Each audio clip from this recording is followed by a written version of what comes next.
నమస్తే, welcome to Disha TV. Telangana రాజకీయాల్లో ఇప్పుడు సలహాదారుల అంశం హాట్ టాపిక్గా మారింది. ప్రభుత్వం వివిధ శాఖల కోసం మొత్తం 11 మంది సలహాదారులు నియమించింది. అయితే అందరూ సలహాదారులే అయినప్పటికీ వారి మధ్య ఉన్న హోదాలు, జీతాలు మరియు ప్రోటోకాల్స్ విషయంలో భారీ వ్యత్యాసాలు ఉండటం ఇప్పుడు పెద్ద చర్చకు దారితీసింది.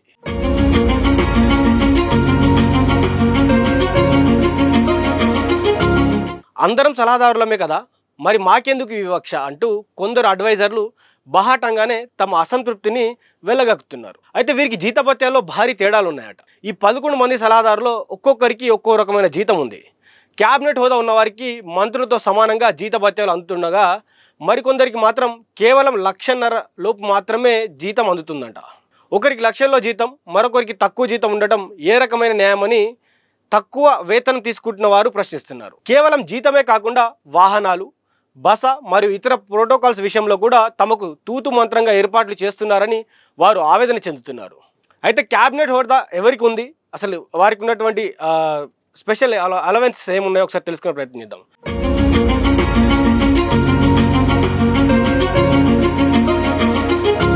ప్రస్తుతం సలహాదారుల్లో కేవలం 2 మాత్రమే క్యాబినెట్ హోదా ఉంది.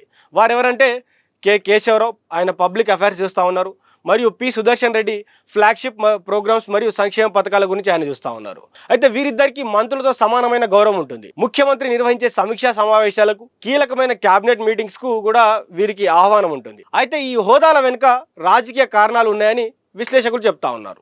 బీఆర్ఎస్ నుంచి రాజ్యసభ పదవికి రాజీనామా చేసి కాంగ్రెస్ లో చేరినందుకు కేకేకు సీనియర్ నేత అయి ఉండి మంత్రి పదవి దక్కని కారణంతో సుదర్శన్ రెడ్డికి ఈ హోదాలు కల్పించారని ఇతర సలహాదారులు భావిస్తున్నారు.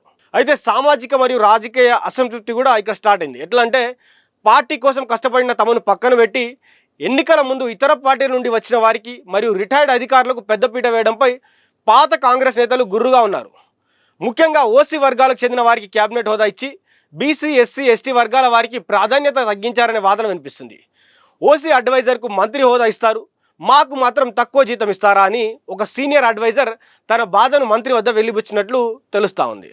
అయితే విమర్శలు గట్టిగా వస్తూ ఉన్నాయి. గతంలో బీఆర్ఎస్ ప్రభుత్వం సలహాదారులను నియమిస్తే తప్పుపట్టిన కాంగ్రెస్ ఇప్పుడు అదే పనిచేస్తుందని విమర్శలు వస్తూ ఉన్నాయి. అవసరం ఉన్నా లేకపోయినా శాఖల వారీగా అడ్వైజర్లను నియమించడం ద్వారా ప్రభుత్వ ఖజానాపై భారం పడుతుందని, ఇది కేవలం రాజకీయ పునరావాసంగా మారిందని విపక్షాలు విమర్శిస్తున్నారు.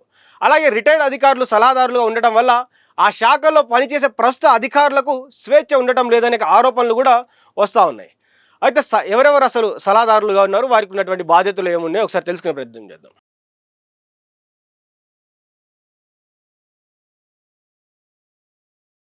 ప్రస్తుతం ఉన్న కీలక సలహాదారుల జాబితా చూస్తే షబ్బీర్ అలీ అటు మైనార్టీ, ఎస్టీ సంక్షేమం కూడా ఆయన చూస్తూ ఉన్నారు. Harkara Venugopal protocol public affair చూస్తూ ఉన్నారు. పోచారం శ్రీనివాస్ రెడ్డి వ్యవసాయ శాఖ చూస్తూ ఉన్నారు.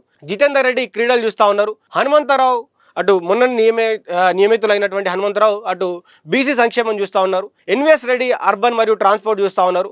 ఆదిత్యనాథ్ దాస్ ఇరిగేషన్ చూస్తూ ఉన్నారు. గోవింద హరి ఎండోన్మెంట్ చూస్తూ ఉన్నారు. శివధర్ రెడ్డి సెక్యూరిటీ గురించి ఈయన చూస్తూ ఉన్నారు. అయితే మొత్తానికి సలహాదారుల నియామకంపై ప్రభుత్వంపై అదనపు భారాన్ని మోపడమే కాకుండా ఇప్పుడు అంతర్గత కలహాలకు కూడా కారణమవుతుంది.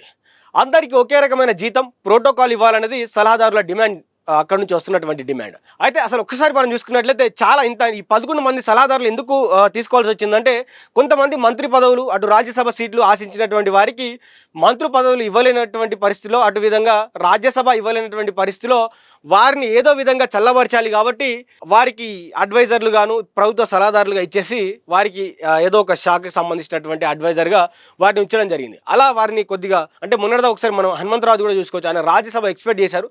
రాజ్యసభ ఇవ్వలేని తరుణంలో ఆయనకు ప్రభుత్వ అడ్వైజర్ ఇవ్వడం జరిగింది. అదేవిధంగా ఆయనకు ఇప్పుడు బీసీ సంక్షేమ శాఖకు సంబంధించినటువంటి అడ్వైజర్గా ఈ అన్ని కలిపి కూడా ఆయనకు ఇవ్వడం జరిగింది.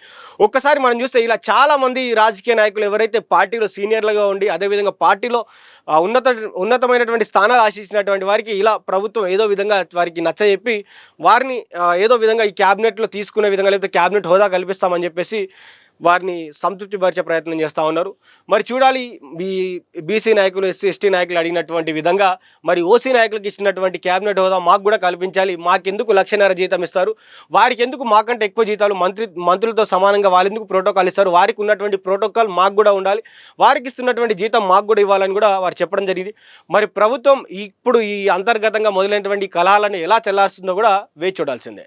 చూస్తూనే ఉండండి దిశ టీవీ.